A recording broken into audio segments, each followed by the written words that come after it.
Yeah, good deal. And it is springtime, and what a way to kick off spring than, heading over to the Betty Ford Alpine Gardens, really, really special place that we have access to here in the mountains. And here to tell us more about it, Nick Cortens. It's so nice to see you, and also, this Betty Ford Alpine Gardens, this is a really a rare place that we have a lot of access to, and obviously you love it because you've been working there for how long? 7 years now. And tell us your title.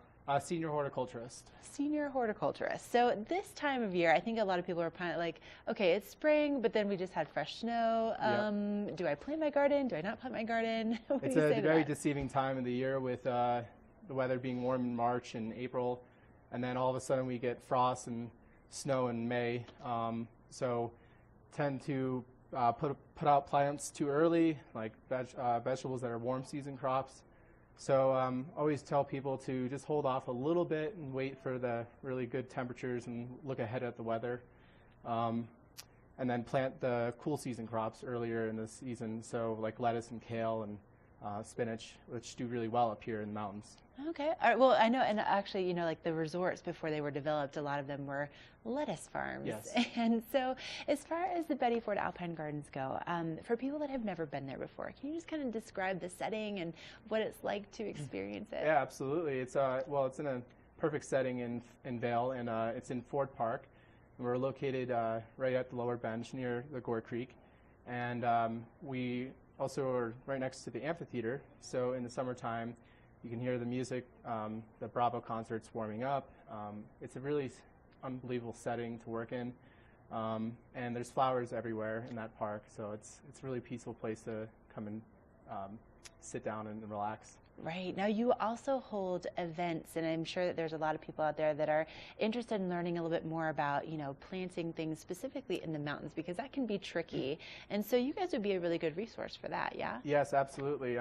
This summer, we'll be holding workshops for volunteers and gardeners and people who are interested in learning a little bit more about how to work with pollinator plants, to grow certain plants that are adapted for this environment in the mountains. And this year is focused on the year of the pollinator, because it's a very important subject for the environment right now. We are losing bees and other pollinators very quickly.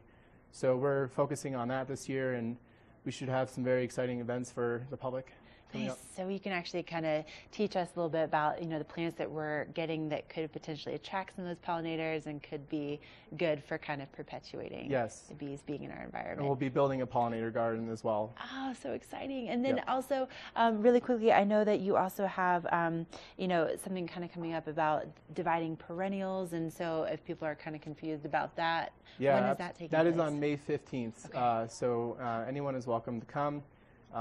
You can sign up online actually through RSVP, and we'll be doing that in the morning, learning about how to divide perennials properly and maximizing your garden.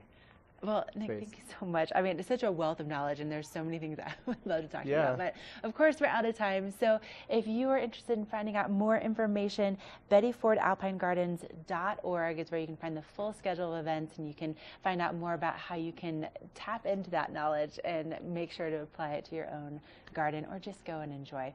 All right, we're going to take a quick break. Coming up next, we'll be finding out what's going on with that local weather forecast.